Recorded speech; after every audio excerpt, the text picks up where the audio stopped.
ప్రజాపాలన విజయోత్సవాల వేదిక సాక్షిగా ప్రతిపక్షాలపై విరుచుకుపడ్డారు సీఎం రేవంత్. ఏడాది కాలంలోనే ఎన్నో కార్యక్రమాలు చేపట్టినప్పటికీ ప్రభుత్వం తప్పుడు ప్రచారం చేస్తున్నారని, బురద చల్లే ప్రయత్నాలు చేస్తున్నారని మండిపడ్డారాయన. ప్రతిపక్షం బాధ్యతగా ఉండడం లేదంటూ విమర్శలు చేశారు. అదే సమయంలో ఏడాదిగా ఏం చేశారో, మున్ముందు ఏం చేయబోతున్నారో వివరించే ప్రయత్నం చేశారు రేవంత్.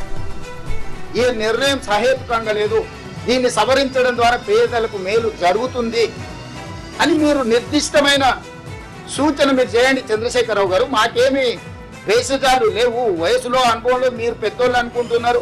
మీరు ఎలాంటి సూచనలు చేయకుండా ఏం చేసినా అడ్డుకుంటామనే విధానము ఇది తెలంగాణకు మంచిదా? మీరు ఒక్కసారి ఆలోచన చెయ్యండి.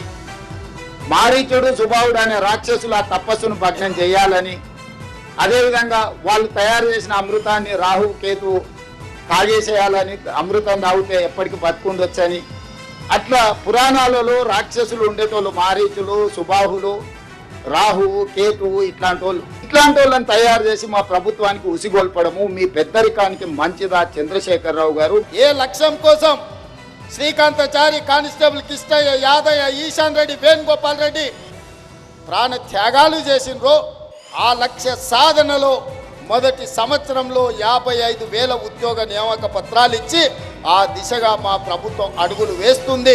55,143 మందిని ఇక్కడ పిలిపిస్తాం.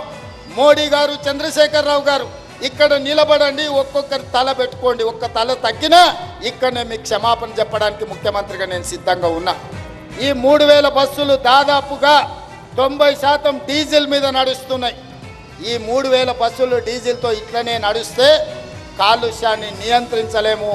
అందుకే రాబోయే 2 సంవత్సరాలలో అన్ని ఆర్టీసీ బస్సులను ఔటర్ రింగ్ రోడ్ అవతలికి పంపించి 3,000 ఎలక్ట్రిక్ బస్సులు కొని ఈ హైదరాబాద్ నగరాన్ని కాలుష్య రహిత నగరంగా చేయడానికి రాష్ట్ర ప్రభుత్వం అన్ని విధాలుగా ప్రయత్నం చేస్తుంది. ఈ నగరంలో తిరుగుతున్న డీజిల్ ఆధారిత ఆటోలన్నిటిని కూడా నగరం బయటికి పంపించడం ద్వారా ఈ నగరాన్ని కాలుష్య రహిత నగరంగా తీర్చిదిద్దాలి.